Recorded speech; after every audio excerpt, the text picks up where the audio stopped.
तो चलिए इस वीडियो में हम हिस्ट्री का 1 से लेकर कम से कम 100 तक इस वीडियो में हिस्ट्री का क्वेश्चन आंसर हम करवाने जा रहे हैं। तो वीडियो को पूरा देखिएगा। बिहार इंटर परीक्षा के लिए इम्पोर्टेंट वीडियो है, तो वीडियो को पूरा वॉच कीजिएगा, तभी वीडियो में सभी क्वेश्चन का आंसर आपको समझ में आएगा।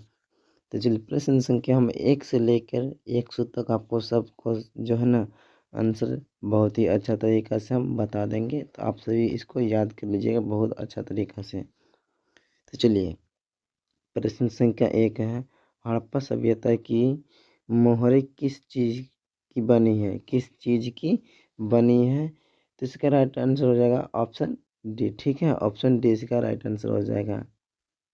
ऑप्शन डी इसका राइट आंसर है। ठीक है, तो चलिए प्रश्न संख्या आगे हम प्रश्न संख्या 2 की ओर बढ़ते हैं। ठीक है, प्रश्न संख्या 2, बनवाली किस राज्य में स्थित है? ठीक है, बनवाली किस राज्य में स्थित है?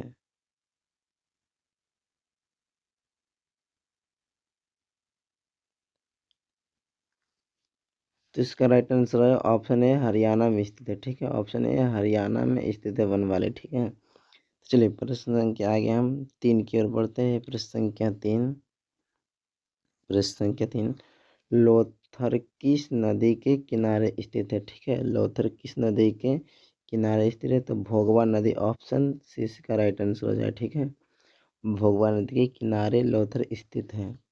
चलिए प्रश्न संख्या आगे हम 4 की ओर बढ़ते हैं। प्रश्न संख्या आगे, सिंधु घाटी के निवासियों को किस धातु का ज्ञान नहीं था? ठीक है, किस धातु का बारे में उसको ज्ञान नहीं था? तो 4 का ऑप्शन इसका राइट आंसर हो जाएगा बी। ठीक है, चांदी का ज्ञान नहीं था। ऑप्शन बी इसका राइट आंसर हो जाएगा, चांदी का ज्ञान उसको नहीं था। ठीक है, प्रश्न संख्या 4 का ऑप्शन बी। चलिए आगे प्रश्न संख्या हम 5 की ओर बढ़ते हैं। प्रश्न संख्या 5, हड़प्पा सभ्यता किस युग की सभ्यता है? ठीक है, हड़प्पा सभ्यता किस युग के सभ्यता है? तो कांस्य युग, ऑप्शन सी इसका राइट आंसर हो जाएगा। ठीक है, कांस्य युग की सभ्यता है। चलिए आगे प्रश्न संख्या आगे हम 6 की ओर बढ़ते हैं। प्रश्न संख्या 6, प्रश्न संख्या 6 है, हड़प्पा संस्कृति आधारित है? ठीक है, हड़प्पा संस्कृत आधारित है, तो किस पे आधारित है ये आपको पूछ रहा है। ठीक है, तो व्यापार पे, ऑप्शन ए इसका राइट आंसर हो जाएगा। क्या पे? व्यापार पे आधारित है हड़प्पावासी सब। ठीक है, चलिए प्रश्न संख्या आगे हम 7 की ओर बढ़ते हैं। प्रश्न संख्या आगे हम 7 की ओर बढ़ते हैं।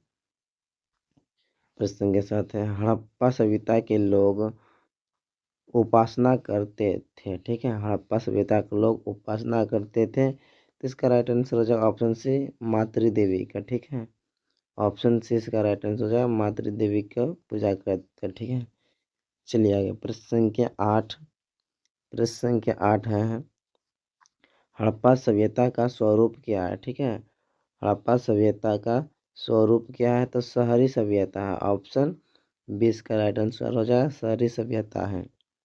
चलिए आगे प्रश्न संख्या 9, प्रश्न संख्या 9 है, हड़प्पा सभ्यता का सबसे बड़ा नगर कौन है? ठीक है, हड़प्पा सभ्यता का सबसे बड़ा नगर कौन है? प्रश्न संख्या 9 का मोहनजोदड़ो। ठीक, ऑप्शन बी इसका राइट आंसर हो जाएगा, मोहनजोदड़ो सबसे बड़ा नगर है। चलिए प्रश्न संख्या हम 10 की ओर बढ़ते हैं। प्रश्न संख्या 10, हड़प्पा सभ्यता की सर्वप्रथम खोज की है? ठीक है ना, हड़प्पा सभ्यता का खोज किसने किया सर्वप्रथम? तो दयाराम साहनी ने किया है। ठीक है, ऑप्शन बी इसका राइट आंसर हो जाएगा, दयाराम साहनी ने किया है हड़प्पा सभ्यता का खोज। ठीक है, 1921 ईस्वी में किया है। ठीक है, 1921 ईस्वी में दयाराम साहनी ने किया है। उसके बाद 1922 ईस्वी में राखलदास बनर्जी ने मोहनजोदड़ो का खोज किया। ठीक है, इस तरीक़ा से आपको याद रखना है। चलिए आगे प्रश्न संख्या हम 11 की बढ़ते हैं। प्रश्न संख्या 11, हड़प्पा किस नदी के किनारे स्थित है? ठीक है, हड़प्पा किस नदी के किनारे स्थित है? तो रावी नदी के किनारे स्थित है। ठीक है, ऑप्शन डी इसका राइट आंसर हो जाएगा। ठीक है, चलिए आगे प्रश्न संख्या हम 12 की ओर बढ़ते हैं। प्रश्न संख्या 12 हड़प्पा सभ्यता की सबसे महत्वपूर्ण विशेषता थी। ठीक है, सबसे महत्वपूर्ण विशेषता थी नगर योजना व वास्तुकला। ऑप्शन ए इसका राइट आंसर हो जाएगा। ठीक है, ऑप्शन ए इसका राइट आंसर हो जाएगा। चलिए आगे प्रश्न संख्या हम 13 की ओर बढ़ते हैं। प्रश्न संख्या 13 है हड़प्पा सभ्यता का प्रशासन था। ठीक है, हड़प्पा सभ्यता का प्रशासन था, तो इसका राइट आंसर ऑप्शन सी नगर पालिका। ठीक है, नगर पालिका ऑप्शन सी इसका राइट आंसर हो जाएगा। चलिए प्रश्न संख्या हम 14 की ओर बढ़ते हैं। प्रश्न संख्या 14 हड़प्पा सभ्यता के पतन के क्या कारण थे। ठीक है, हड़प्पा सभ्यता के पतन के क्या कारण थे, तो इसका राइट आंसर होगा ऑप्शन डी। ठीक है, ऑप्शन डी इनमें से सभी था। ठीक है, ऑप्शन डी इसमें से जितना है सभी था, विदेशी आक्रमण, प्राकृतिक आक्रमण, मानवीय कारण। ठीक है, इन सभी से इसका कारण था हड़प्पा सभ्यता में। चलिए आगे प्रश्न संख्या हम 15 की ओर बढ़ते हैं। प्रश्न संख्या 15 हड़प्पा सभ्यता के स्थलों से स्त्री के गर्भ से पैदा पैदा निकलता दिखता है। ठीक है, पैदा निकलता दिखता है, तो क्या चीज़ के बारे में बोल रहा निकलता दिखता है, तो इसका राइट आंसर है 15 के ऑप्शन सी। ठीक है, हड़प्पा सभ्यता। ठीक है, हड़प्पा। ठीक है, 15 का 3।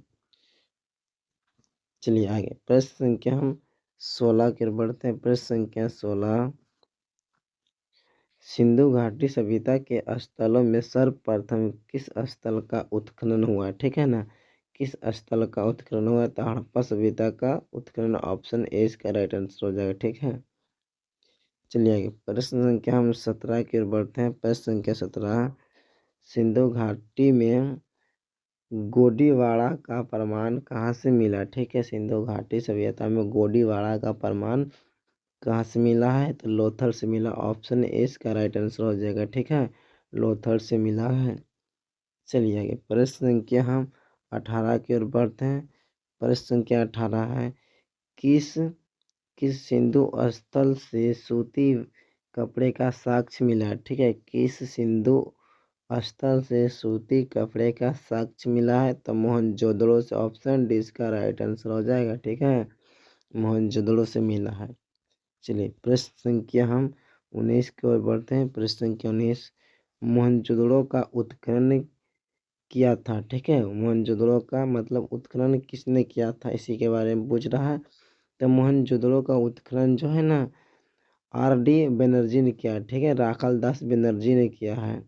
ठीक है, तो इसका राइट आंसर ऑप्शन सी हो जाएगा। ठीक है, चलिए प्रश्न संख्या आगे हम 20 की ओर बढ़ते हैं। प्रश्न संख्या 20 मोहनजोदड़ो किस नदी के किनारे बसा हुआ है। ठीक है, मोहनजोदड़ो किस नदी के किनारे बसा हुआ है, तो सिंधु नदी के किनारे। ऑप्शन ए इसका राइट आंसर हो जाएगा। ठीक है, सिंधु नदी के किनारे स्थित है।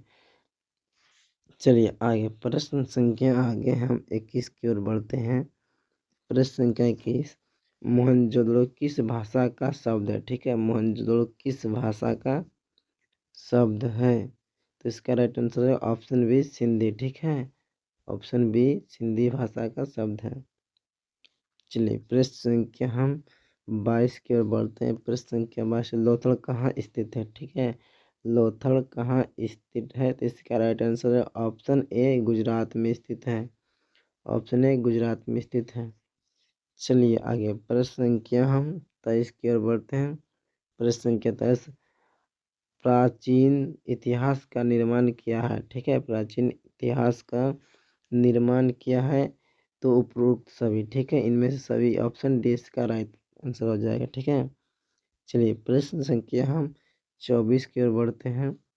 प्रश्न संख्या 24 कालीबंगा भारत के किस राज्य में अवस्थित है। ठीक है, कालीबंगा भारत के किस राज्य में अवस्थित है, तो राजस्थान में। ठीक है, ऑप्शन सी इसका राइट आंसर हो जाएगा। राजस्थान में स्थित है कालीबंगा। ठीक है, चलिए आगे प्रश्न संख्या 25। प्रश्न संख्या 25 गंदे पानी की निकासी की समुचित व्यवस्था सर्वप्रथम किस सभ्यता में देखने को मिलती है। ठीक है, किस सभ्यता में देखने को मिलती है, तो सिंधु घाटी सभ्यता ऑप्शन ए इसका राइट आंसर है। सिंधु घाटी सभ्यता में देखने को लिए मिलती है, ठीक है। चलिए प्रश्न संख्या आगे हम 26 की ओर बढ़ते हैं। प्रश्न संख्या आगे 26, कालीबंगा किस नदी के किनारे स्थित है, ठीक है। कालीबंगा किस नदी के किनारे स्थित है, तो सरस्वती नदी के किनारे स्थित है। ऑप्शन डी इसका राइट आंसर हो जाएगा, ठीक है। चलिए आगे प्रश्न संख्या 27 की ओर बढ़ते हैं। सिंधु सभ्यता का बंदरगाह नगर कौन है, ठीक है। बंदरगाह नगर कौन था, ठीक है। सिंधु घाटी सभ्यता का बंदरगाह नगर कौन था, ठीक है। इसी का इसका राइट आंसर हो जाएगा लोथर, ठीक है। बंदरगाह नगर कौन था, तो लोथर था। ऑप्शन डी इसका राइट आंसर हो जाएगा, ठीक है। चलिए आगे प्रश्न संख्या 28 की ओर बढ़ते हैं। प्रश्न संख्या 28, सिंधु सभ्यता में नर्तकी की मूर्ति कहाँ से मिली है, ठीक है। सिंधु सभ्यता में नर्तकी की मूर्ति कहाँ से मिली है, तो मोहनजोदड़ो से। ऑप्शन ए इसका राइट आंसर हो जाएगा। मोहनजोदड़ो से नर्तकी का मूर्ति प्राप्त हुआ, ठीक है। चलिए आगे प्रश्न संख्या आगे हम बढ़ते हैं 29 की ओर, ठीक है। सिंधु सभ्यता का किस देश के साथ व्यापारिक संबंध नहीं था, ठीक है। सिंधु सभ्यता का किस देश के साथ व्यापारिक संबंध नहीं था, तो इसका राइट आंसर है जो ऑप्शन डी, ठीक है। चीन के साथ नहीं था व्यापारिक संबंध, बाकी तीनों के साथ व्यापारिक संबंध था, ठीक है। चलिए आगे प्रश्न संख्या हम 30 की ओर बढ़ते हैं। प्रश्न संख्या 30, सिंधु वासियों के प्रमुख देवता कौन थे, ठीक है। तो पशुपति महादेव। ऑप्शन सी इसका राइट आंसर हो जाएगा, ठीक है। पशुपति महादेव इसका राइट आंसर हो जाएगा, ठीक है। सी।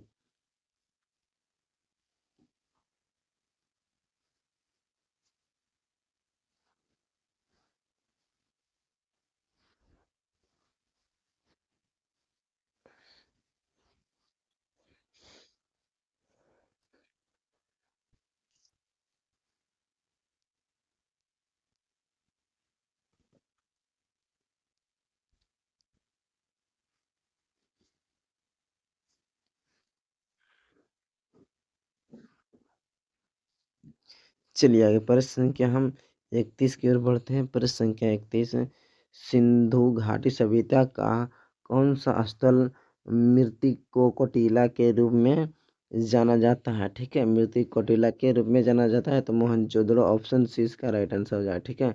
मोहनजोदड़ो को मृत्तिको कोटिला कहते हैं, ठीक है। इसका राइट आंसर हो जाएगा ऑप्शन सी, ठीक है। चलिए आगे प्रश्न संख्या हम 32 की ओर बढ़ते हैं। प्रश्न संख्या 32, सिंधु घाटी सभ्यता का कौन सा स्थल सिंध का बाघ कहा जाता है, ठीक है। बाघ कहा जाता है। प्रश्न संख्या तो मोहनजोदड़ो को कहा जाता है, ठीक है। 32 का ऑप्शन ए हो जाएगा राइट। मोहनजोदड़ो का सिंध का बाघ कहा जाता है, ठीक है। चलिए आगे प्रश्न संख्या हम 33 की ओर बढ़ते हैं। प्रश्न संख्या 33 है, सिंधु सभ्यता के समाज का स्वरूप था, ठीक है। सिंधु सभ्यता में समाज का स्वरूप था, ठीक है। 33 का बोल रहा है।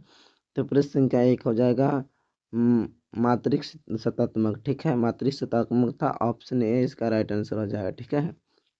चलिए आगे प्रश्न संख्या हम 34 की ओर बढ़ते हैं। प्रश्न संख्या 34, सिंधु घाटी सभ्यता किसके समकालीन नहीं मानी जाती है, ठीक है। सिंधु घाटी सभ्यता किसके समकालीन नहीं मानी जाती है, ठीक है। तो इसका राइट आंसर होगा 34 का ऑप्शन ए, ठीक है। 34 का ऑप्शन है चीन की सभ्यता, ठीक है। ऑप्शन ए इसका राइट आंसर हो जाएगा। चीन की सभ्यता को नहीं मानी जाती है, ठीक है। चलिए आगे प्रश्न संख्या आगे हम 35 की ओर बढ़ते हैं। प्रश्न संख्या 35 बोल रहा है, सिंधु सभ्यता का क्षेत्रफल किस आकार का है, ठीक है। किस आकार का था, ठीक है। तो त्रिभुजाकार। ऑप्शन डी इसका राइट आंसर हो जाएगा। त्रिभुजाकार है सिंधु सभ्यता का आकार, ठीक है। चलिए आगे प्रश्न संख्या हम 36 की ओर बढ़ते हैं। प्रश्न संख्या 36, किस सिंधु स्थल में महिला और पुरुष को एक साथ दफनाया गया, ठीक है। दफनाया गया है। महिला और पुरुष को जो है कि एक साथ ही दफनाया गया है, 36 का में बोल रहा है। तो इसका राइट आंसर हो जाएगा ऑप्शन सी, रोपड़ में, ठीक है। ऑप्शन सी रोपड़ में महिला और पुरुष को दोनों को दफनाया गया है। ठीक है। सिंधु सभ्यता में किस किस में महिला और पुरुष दोनों को दफनाया गया है? तो रोपड़ में पुरुष और महिला दोनों को दफना दिया गया है। ठीक है। चलिए आगे प्रश्न संख्या हम 37 की ओर बढ़ते हैं। प्रश्न संख्या 37, सिंधु घाटी सभ्यता में विशाल स्नानागार के अवशेष कहाँ से प्राप्त हुए? ठीक है, कहाँ से स्नानागार का प्राप्त हुआ है घर? तो मोहनजोदड़ो से। ठीक है, इसका राइट आंसर है जो ऑप्शन बी, मोहनजोदड़ो से स्नानागार की जो है ना अवशेष प्राप्त हुआ है। 37 का बी हो जाएगा राइट आंसर। ठीक है। चलिए प्रश्न के आगे हम 38 की ओर बढ़ते हैं। प्रश्न के आगे 38, सिंधु घाटी सभ्यता की जुड़वा राजधानी थी। ठीक है, जुड़वा राजधानी थी। सिंधु घाटी सभ्यता की जुड़वा राजधानी थी तो हड़प्पा और मोहनजोदड़ो। ठीक है, ऑप्शन सी इसका राइट आंसर हो जाएगा, हड़प्पा और मोहनजोदड़ो। ठीक है। चलिए आगे प्रश्न संख्या हम 39 की ओर बढ़ते हैं। प्रश्न संख्या 39, राखल दास बनर्जी को मोहनजोदड़ो के अवशेष किस वर्ष मिले हैं? ठीक है, किस वर्ष मिले हैं? तो 1922 में मिला। ठीक है, ऑप्शन सी इसका राइट आंसर हो जाएगा, 1922 में मिला। ठीक है। चलिए आगे प्रश्न संख्या हम 40 की ओर बढ़ते हैं। हल से जुते खेत का साक्ष्य कहाँ मिले हैं? ठीक है, कहाँ मिले हैं? हल से जुते खेत के साक्ष्य कहाँ से मिले हैं? तो कालीबंगा से मिले। ठीक है, ऑप्शन ए इसका राइट आंसर हो जाएगा, कालीबंगा से मिले। ठीक है। चलिए आगे प्रश्न संख्या 41 की ओर बढ़ते हैं। प्रश्न संख्या 41 है, पशुपति महादेव की मुहरे में निम्न में से कौन सा जानवर नहीं पाया गया है? ठीक है, कौन सा जानवर नहीं पाया गया है? तो शेर। ठीक है, शेर नहीं पाया गया, ऑप्शन सी इसका राइट आंसर हो जाएगा, शेर नहीं पाया गया। ठीक है। चलिए आगे प्रश्न संख्या हम 42 की ओर बढ़ते हैं। प्रश्न संख्या 42, किस स्थान से शतरंज की तरह के खेल के प्रमाण प्राप्त हुए? ठीक है, खेल के प्रमाण प्राप्त हुए हैं 42 का। तो इसका राइट आंसर रहेगा ऑप्शन डी, लोथल से। ठीक है, ऑप्शन डी लोथल से हो जाएगा। ठीक है। चलिए आगे प्रश्न संख्या हम 43 की ओर बढ़ते हैं। प्रश्न संख्या 43। ठीक है, राय बहादुर राखलदास राय बहादुर दयाराम साहनी ने कहाँ उत्खनन करवाया है? ठीक है, कहाँ उत्खनन करवाया है? तो इसका राइट आंसर है ऑप्शन बी, हड़प्पा में उत्खनन करवाया है। ऑप्शन बी इसका राइट आंसर हो जाएगा। ठीक है। चलिए आगे प्रश्न संख्या हम 44 की ओर बढ़ते हैं। प्रश्न संख्या 44, मोहनजोदड़ो की खोज 1922 में किसने कराई? ठीक है, किसने की है? ठीक है, मोहनजोदड़ो की खोज 1922 में किसने की है? तो इसका राइट आंसर ऑप्शन बी। ठीक है, राखलदास बनर्जी ने किया है। ऑप्शन बी इसका राइट आंसर हो जाएगा। 1922 में मोहनजोदड़ो का खोज किसने किया है? तो राखलदास बनर्जी ने किया है। और हड़प्पा सभ्यता का खोज 1921 ईस्वी में किसने किया? तो दयाराम साहनी ने किया है। तो इस सभी को आपको याद रखना जरूरी है। ठीक है। चलिए आगे प्रश्न संख्या हम 45 की ओर बढ़ते हैं। प्रश्न संख्या 45 है, क्षेमेंद्र की रचना कौन सी है? ठीक है, क्षेमेंद्र की रचना कौन सी है? 45 में बोल रहा है। तो इसका राइट आंसर है ऑप्शन से। ठीक है, ऑप्शन सी, वृत्त कथा मंजरी। ठीक है, वृत्त कथा मंजरी, ऑप्शन सी इसका राइट आंसर है। ठीक है। चलिए आगे प्रश्न संख्या हम 46 की ओर बढ़ते हैं। प्रश्न संख्या 46, इंडिका किसकी रचना है? ठीक है, इंडिका किसकी रचना है? तो इसका राइट आंसर है ऑप्शन बी। ठीक है, मेगास्थनी का है। ऑप्शन बी मेगास्थनी का है, क्योंकि वीवीआई ऑब्जेक्टिव। ठीक है, वीवीआई ऑब्जेक्टिव है, इसको आप याद कर लीजिएगा। एग्जाम में बहुत ज़्यादा इसको पूछा जाता है। ठीक है, तो इसको याद आपको बहुत अच्छा तरीका से कर लेना, जिसमें हम इस वीडियो में जितना भी क्वेश्चन करा रहे हैं सब बिहार इंटर परीक्षा के लिए इम्पोर्टेंट है और मैट्रिक परीक्षा दोनों के लिए इम्पोर्टेंट है। ठीक है, हिस्ट्री में दोनों में यहाँ से क्वेश्चन आता है। ठीक है, तो इस सभी को आपको याद कर लेना है बहुत ही अच्छा तरीका से। एक दफ, दो दफ, तीन दफ, चार दफ वीडियो को पूरा प्रॉपर तरीका से देख के आपको याद कर लेना है। ठीक है, एक से दो दफ इस वीडियो को पूरा देखिएगा तो आपको समझ में आ जाएगा कि हाँ कहाँ से क्वेश्चन उठाएगा और कहाँ से हमको इस क्वेश्चन का आंसर किस तरीका से देना है। ठीक है, चलिए आगे हम प्रश्न संख्या 47 की ओर बढ़ते हैं। ठीक है, प्रश्न संख्या 47, किस मुगल शासक को लिच्छवी लिच्छवी द्रोहित कहा जाता है, ठीक है। लिच्छवी द्रोहित कहा जाता है किस शासक को, ठीक है। किस गुप्त शासक को लिच्छवी द्रोहित कहा जाता है? 47 का तो ऑप्शन ए हो जाएगा समुद्रगुप्त को, ठीक है। ऑप्शन ए समुद्रगुप्त को कहा जाता है, ठीक है। चलिए आगे प्रश्न संख्या हम 48 की ओर बढ़ते हैं। प्रश्न संख्या 48 है, गुप्तकाल में हसित सेना का प्रधान कौन है? प्रधान को क्या कहते हैं, ठीक है। प्रधान को क्या कहते हैं? 48 में प्रधान को क्या कहते हैं? तो महापुलु, ठीक है। ऑप्शन सी इसका राइट आंसर हो जाएगा, ठीक है। महापिलुपति, ठीक है। ऑप्शन ए सी भलो इसका राइट आंसर, ठीक है।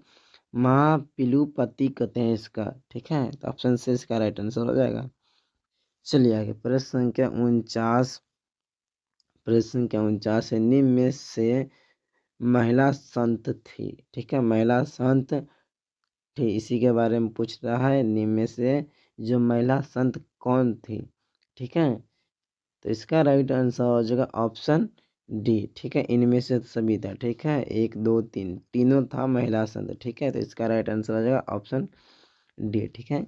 चलिए आगे प्रश्न संख्या 50 की ओर बढ़ते हैं। प्रश्न संख्या 50, धम्म की शुरुआत किसने की है, ठीक है। धम्म की शुरुआत किसने की है? तो अशोक ने। ऑप्शन सी इसका राइट आंसर हो जाएगा, अशोक ने की धम्म की शुरुआत, ठीक है। चलिए आगे प्रश्न संख्या हम 51 की ओर बढ़ते हैं। प्रश्न संख्या 51, की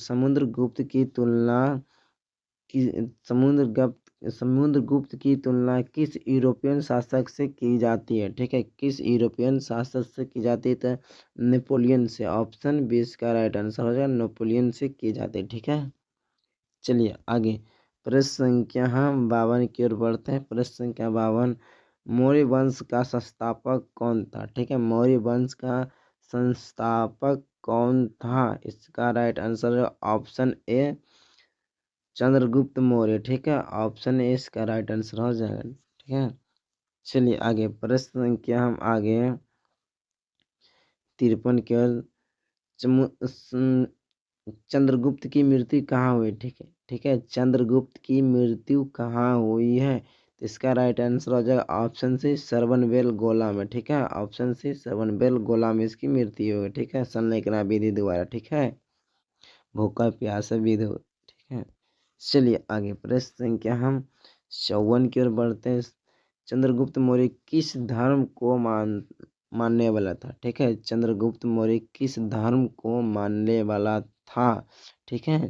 तो इसका राइट आंसर है ऑप्शन बी, ठीक है, जैन धर्म को, ठीक है। ऑप्शन बी इसका राइट आंसर है, जैन धर्म को मानने वाला था चंद्रगुप्त मौर्य, ठीक है। चलिए आगे प्रश्न संख्या हम 55 की ओर बढ़ते हैं। मौर्य वंश का अंतिम राजा कौन था? मौर्य वंश का अंतिम राजा कौन था, ठीक है। तो इसका राइट आंसर हो जाएगा वृद्धरथ, ठीक है। वृद्धरथ जो मौर्य वंश का अंतिम राजा था, तो ऑप्शन डी इसका राइट आंसर हो जाएगा, ठीक है। चलिए आगे प्रश्न संख्या हम 56 की ओर बढ़ते हैं। प्रश्न संख्या 56, मौर्यकालीन मौर्यकालीन टकसाल का प्रधान कौन था, ठीक है। मौर्यकालीन टकसाल का प्रधान कौन था? तो ऑप्शन सी इसका राइट आंसर हो जाएगा, ठीक है। ऑप्शन सी इसका राइट आंसर हो जाएगा। चलिए आगे प्रश्न संख्या हम 57 की ओर बढ़ते हैं। मौर्य मौर्य वंश की राजधानी कहाँ थी, ठीक है। मौर्य वंश की राजधानी कहाँ थी? तो पाटलिपुत्र, ठीक है। ऑप्शन सी इसका राइट हो गया पाटलिपुत्र, ठीक है। चलिए आगे प्रश्न संख्या हम 58 की ओर बढ़ते हैं। मौर्यकालीन कलिंग राजा मौर्यकालीन कलिंग राज्य कहाँ स्थित है, ठीक है। कहाँ स्थित है, ठीक है। इसका right answer option C Orissa में स्थित है, ठीक है। ऑप्शन सी उड़ीसा में स्थित है। मौर्यकालीन कलिंग राज कहाँ स्थित है? तो उड़ीसा में स्थित है, ठीक है। चलिए आगे प्रश्न संख्या हम 59 की ओर बढ़ते हैं। प्रश्न संख्या 59, मौर्य प्रशासन में समाहर्ता कौन था, ठीक है। समाहर्ता कौन था, ठीक है। मौर्य प्रशासन में समाहर्ता कौन था? तो इसका राइट आंसर ऑप्शन बी राजकीय कर संग्रह ऑप्शन बी इसका राइट आंसर हो जाएगा। ठीक है, राजकीय कर संग्रह अधिकारी था। ठीक है, चलिए आगे प्रश्न संख्या हम 60 की ओर बढ़ते हैं। प्रश्न संख्या 60, मौर्य काल में बृहदय क्या था। ठीक है, बृहदय क्या था। ठीक है, बृहदय क्या था मौर्य काल में। ठीक है, तो इसका राइट आंसर है जो ऑप्शन सी भूमिदान। ठीक है, ऑप्शन सी भूमिदान। ठीक है, चलिए आगे प्रश्न संख्या हम 61 की ओर बढ़ते हैं। प्रश्न संख्या 61, अशोक का व्यक्तिगत धर्म क्या था। ठीक है, अशोक का व्यक्ति धर्म क्या था, तो बौद्ध धर्म। ऑप्शन ए इसका राइट आंसर हो जाएगा। चलिए आगे प्रश्न संख्या हम 62 की ओर बढ़ते हैं। अशोक ने महेंद्र और संघमित्रा को धर्म प्रचार के लिए किस देश में भेजा था। ठीक है, किस देश में भेजा था 62 का। इसका राइट आंसर है ऑप्शन डी। ठीक है, सिंह द्वीप में। ठीक है, सिंह द्वीप में। ऑप्शन डी इसका राइट आंसर है। ठीक है, चलिए आगे प्रश्न संख्या हम 63 की ओर बढ़ते हैं। अशोक किस वंश का शासक था। ठीक है, अशोक किस वंश का शासक था, तो इसका राइट आंसर है ऑप्शन बी मौर्य वंश का। ठीक है, मौर्य वंश का शासक था। चलिए आगे प्रश्न संख्या हम 64 की ओर बढ़ते हैं। प्रश्न संख्या 64, अशोक कौन से बौद्ध भिक्षु के प्रभाव में आकर बौद्ध धर्म का समर्थन बन गया। ठीक है, समर्थक बन गया है। ठीक है, बन गया है, तो इसका राइट आंसर हो जाएगा ऑप्शन ए। ठीक है, उक्त उक्त ठीक है, चलिए प्रश्न संख्या आगे हम 65 की ओर बढ़ते हैं। राजगिरी की नगर बधू का नाम था। ठीक है, नगर बधू का नाम था। ठीक है, राजगिरी की नगर बधू का नाम था 65 का। तो इसका राइट आंसर है जो ऑप्शन डी। ठीक है, ऑप्शन डी था नाम। ठीक है, सालवती। ठीक है, चलिए आगे प्रश्न संख्या आगे हम 66 की ओर बढ़ते हैं। किसने लिखा वास्तविक सुक्रम वह है जिससे प्रजा सुखी तथा प्रसन्न है। ठीक है, प्रसन्न है, तो इसका राइट आंसर आ जाएगा ऑप्शन डी। ठीक है, कौटिल्य जी। ठीक है, चाणक्य कौटिल्य। ऑप्शन डी इसका राइट आंसर हो जाएगा। ठीक है, चलिए आगे प्रश्न संख्या हम 67 की ओर बढ़ते हैं। चंद्रगुप्त मौर्य के काल में कलिंग की राजधानी थी। ठीक है, कलिंग की राजधानी थी, तो इसका राइट आंसर हो जाएगा ऑप्शन सी तो तो साली थी। ठीक है, तो साली। चलिए आगे प्रश्न संख्या हम 68 की ओर। आर्यभट्ट कहाँ का वासी था। ठीक है, आर्यभट्ट कहाँ के वासी था, तो प्रश्न संख्या डी पटना का वासी था। ठीक है, प्रश्न संख्या डी हो जाएगा इसका राइट आंसर। चलिए आगे प्रश्न संख्या हम 69 की ओर बढ़ते हैं। प्रश्न संख्या 69, द्वितीय द्वितीय नगरीकरण के नगरों को क्या कहा जाता है, तो लौह युगनी नगरी। ठीक है, ऑप्शन सी इसका राइट आंसर हो जाएगा। चलिए आगे प्रश्न संख्या हम 70 की ओर बढ़ते हैं। भारत का प्राचीनतम ज्ञान अभिलेख कौन सा है। ठीक है, भारत का प्राचीनतम ज्ञान अभिलेख कौन सा है, तो इसका राइट आंसर हो जाएगा ऑप्शन सी। ठीक है, ऑप्शन टी इसका राइट आंसर सी हो जाएगा। ठीक है, चलिए आगे प्रश्न संख्या हम 71 की ओर बढ़ते हैं। मेगास्थनी किस यूनानी शासक के राजदूत के रूप में पाटलिपुत्र आया था। 71 का, तो ऑप्शन सी इसका हो जाएगा सेल्यूकस। ठीक है, चलिए प्रश्न संख्या हम 72 की ओर बढ़ते हैं। कलिंग युद्ध का वर्णन किस अभिलेख में किया गया है। कलिंग युद्ध का वर्णन किस अभिलेख में किया गया, तो 13वें अभिलेख में। ऑप्शन डी इसका राइट आंसर हो जाएगा। चलिए आगे प्रश्न संख्या हम 73 की ओर बढ़ते हैं। चीनी यात्री फायान किस शासक के काल में भारत आया। ठीक है, चीनी यात्री फायान किस शासक के काल में भारत आया? तो इसका राइट आंसर आ जाएगा ऑप्शन बी, ठीक है, विक्रम आदित्य, ठीक है, ऑप्शन बी इसका राइट आंसर हो जाएगा, ठीक है। चलिए आगे प्रश्न संख्या हम 74 की ओर बढ़ते हैं। मेगास्निक किस भारतीय शासक के दरबार में आया था? ठीक है, मेगास्निक किस भारतीय शासक के दरबार में आया था? तो इसका राइट आंसर है ऑप्शन सी, चंद्रगुप्त मौर्य के, ठीक है। चलिए आगे प्रश्न संख्या हम 75 की ओर बढ़ते हैं। किस अभिलेख में सती प्रथा का उल्लेख मिलता है? ठीक है, किस अभिलेख में सती प्रथा का उल्लेख मिलता है? तो एरन अभिलेख में, ऑप्शन 20 का राइट आंसर हो जाएगा, ठीक है। चलिए आगे प्रश्न संख्या हम 76 की ओर बढ़ते हैं। प्रश्न संख्या 76, बाणभट्ट की रचना कादम्बरी में किस शासन का वर्णन है? ठीक है, किस शासक का वर्णन? तो हर्यक वंश का वर्णन, ठीक है, हर्षवर्धन का, ठीक है, हर्षवर्धन, ऑप्शन डी इसका राइट आंसर हो जाएगा, ठीक है। चलिए आगे प्रश्न संख्या हम 77 की ओर बढ़ते हैं।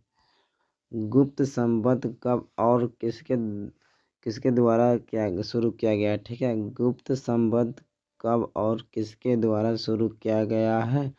तो इसका राइट आंसर ऑप्शन डी, ठीक है, चंद्रगुप्त प्रथम के द्वारा 1919 से 320 ईस्वी में, ठीक है। चलिए आगे प्रश्न संख्या हम 78 की ओर बढ़ते हैं। पंचतंत्र की रचना किसने की? ठीक है, पंचतंत्र की रचना किसने की है? तो इसका राइट आंसर हो जाएगा प्रश्न संख्या 78 का इसका राइट आंसर हो जाएगा ऑप्शन डी, ठीक है, विष्णु शर्मा। प्रश्न विष्णु शर्मा इसकी रचना की, ठीक है। चलिए प्रश्न संख्या हम 79 की ओर बढ़ते हैं। प्रश्न संख्या 79, प्राचीन नालंदा विश्वविद्यालय के संस्थापक कौन थे? ठीक है, प्राचीन नालंदा विश्वविद्यालय के संस्थापक कौन थे? तो कुमारगुप्त, ऑप्शन डी इसका राइट आंसर हो जाएगा, ठीक है। चलिए आगे प्रश्न संख्या हम 80 की ओर बढ़ते हैं। भारतीय इतिहास का कौन सा काल स्वर्ण काल कहा जाता है? ठीक है, कहा जाता है 80 का, तो इसका राइट आंसर है ऑप्शन बी, गुप्त काल को, ठीक है, ऑप्शन 20 का राइट आंसर हो जाएगा गुप्त काल को, ठीक है। चलिए प्रश्न संख्या हम 81 की ओर बढ़ते हैं। प्रश्न संख्या 81, अर्थशास्त्र में कितने प्रकार के विवाहों का उल्लेख है? ठीक है, विवाहों का उल्लेख है, तो इसका राइट आंसर हो जाएगा ऑप्शन सी, ठीक है, 8 प्रकार के। चलिए आगे प्रश्न संख्या हम 82 की ओर बढ़ते हैं। अर्थशास्त्र की रचना कब हुई है? अर्थशास्त्र की रचना कब हुई है? तो इसका राइट आंसर हो जाएगा ऑप्शन डी, ठीक है, ऑप्शन डी, 3री शताब्दी ईसा पूर्व में, ठीक है। चलिए आगे प्रश्न क्या हम 83 की ओर बढ़ते हैं। नालंदा विश्वविद्यालय के छात्र थे, ठीक है, नालंदा विश्वविद्यालय के छात्र थे, इसमें से कौन जो नालंदा विश्वविद्यालय के छात्र हैं? तो इसका राइट आंसर आएगा ऑप्शन बी, ठीक है, हैंसोंग जो है ना नालंदा विश्वविद्यालय के छात्र थे, ठीक है। चलिए आगे प्रश्न संख्या 84 की ओर बढ़ते हैं। किस गुप्त शासक को उसके सिक्कों पर बिना बिना बजाते हुए दिखाया गया है? ठीक है, बिना बजाते हुए दिखाया गया है, तो 84 का ऑप्शन सी इसका राइट आंसर हो जाएगा, ठीक है, समुद्रगुप्त को। चलिए प्रश्न संख्या हम 85 की ओर बढ़ते हैं। प्रश्न संख्या 85, उत्तरी पश्चिमी भारत से प्राप्त अशोक के शिलालेखों में लिपि का प्रयोग किया गया? ठीक है, लिपि का प्रयोग किया गया है, तो इसका राइट आंसर हो जाएगा ऑप्शन ए, खरष्टी लिपि का प्रयोग किया है, ए इसका राइट आंसर हो जाएगा, ठीक है। चलिए आगे प्रश्न संख्या हम 86 की ओर बढ़ते हैं। प्रश्न संख्या 86, अशोक के कुल कितने अभिलेख अभी तक प्राप्त हुए? ठीक है, अशोक के कुल कितने अभिलेख अभी प्राप्त हुए हैं? 86 का, तो इसका राइट आंसर आ जाएगा ऑप्शन डी, 44 शिलालेख प्राप्त हुए, ठीक है, ऑप्शन इसका डी हो जाएगा राइट आंसर। चलिए आगे प्रश्न संख्या हम 87 की ओर बढ़ते हैं। अशोक द्वारा प्रचारित बौद्ध धर्म कहाँ प्रचलित हुआ है? ठीक है, कहाँ प्रचलित हुआ है? 87 का, तो इसका राइट आंसर आएगा ऑप्शन सी, श्रीलंका में। ठीक है, ऑप्शन सी, श्रीलंका में प्रचलित हुआ। ठीक है, चलिए आगे प्रश्न संख्या हम 88 की ओर बढ़ते हैं। जीवक ने वेद की शिक्षा कहाँ से पाई है? जीवक ने वेद की शिक्षा कहाँ से पाई है? तो तक्षशिला से। ऑप्शन ए इसका राइट आंसर होगा। ठीक है, चलिए आगे प्रश्न संख्या हम 89 की ओर बढ़ते हैं। प्रश्न संख्या 89, जीवक कहाँ के रहने वाला था? ठीक है, जीवक कहाँ के रहने वाला था? 89 का, तो इसका राइट आंसर है option D, Rajagiri. Option D इसका राज हो जाएगा। ठीक है, राजगिरी या राजगिरी। ठीक है, चलिए प्रश्न संख्या 90, जीवक की ख्याति किस रूप में थी? ठीक है, जीवक की ख्याति किस रूप में थी? ठीक है, जीवक की ख्याति किस रूप में थी? तो वैद्य के रूप में। ऑप्शन सी इसका राइट आंसर हो जाएगा। चलिए प्रश्न संख्या हम 91 की ओर बढ़ते हैं। प्रश्न संख्या 91, अंगराज आधुनिक बिहार के किस जिले में अवस्थित है? तो भागलपुर जिले में अवस्थित है। ऑप्शन डी इसका राइट आंसर होगा। कर्ण जो था, कर्ण अंग का राजा था। ठीक है, कर्ण जो था अंग का राजा था। तो कहाँ अंग आता था प्राचीन आधुनिक बिहार के? तो भागलपुर जिले को अंग कहा जाता था। ठीक है, आधुनिक बिहार में। ठीक है, तो इसको राइट आंसर हो जाएगा ऑप्शन डी इसका राइट आंसर हो जाएगा। ठीक है, चलिए आगे प्रश्न संख्या हम 92, बिंबिसार का संबंध किस वंश से है? ठीक है, बिंबिसार का संबंध किस वंश से था? ठीक है, तो बिंबिसार का वंश जो था ना, किस वंश से संबंध था? तो इसका राइट आंसर हो जाएगा ऑप्शन बी, हर्यक वंश से। ठीक है, हर्यक वंश से। ऑप्शन बी इसका राइट आंसर हो जाएगा। चलिए प्रश्न संख्या हम 93 की ओर बढ़ते हैं। जरासंध का संबंध किस वंश से था? ठीक है, जरासंध का संबंध किस वंश से था? तो हर्यक वंश से। ऑप्शन बी इसका राइट आंसर हो जाएगा। चलिए आगे प्रश्न संख्या हम 94, तक्षशिला किस राज्य में स्थित है? ठीक है, तक्षशिला किस राज्य में स्थित है? 94 का, तो इसका राइट आंसर होगा ऑप्शन सी, गांधार राज्य में। ठीक है, चलिए आगे प्रश्न संख्या हम 95 की ओर बढ़ते हैं। प्रश्न संख्या 95, सेल्यूकस ने अपनी पुत्री का विवाह किस राजा से किया था? ठीक है, सेल्यूकस ने अपनी पुत्री का विवाह किस राजा से किया था? 95 का, तो इसका राइट आंसर ऑप्शन सी। ठीक है, चंद्रगुप्त मौर्य से किया था। ठीक है, चलिए आगे प्रश्न संख्या हम 96 की ओर बढ़ते हैं। प्रश्न संख्या 96, धर्म विजय का उल्लेख अशोक के किस अभिलेख में है? ठीक है, धर्म विजय का उल्लेख अशोक के किस अभिलेख में है? ठीक है, किस अभिलेख में है? तो 13वें अभिलेख में। ठीक है, ऑप्शन सी इसका राइट आंसर हो जाएगा।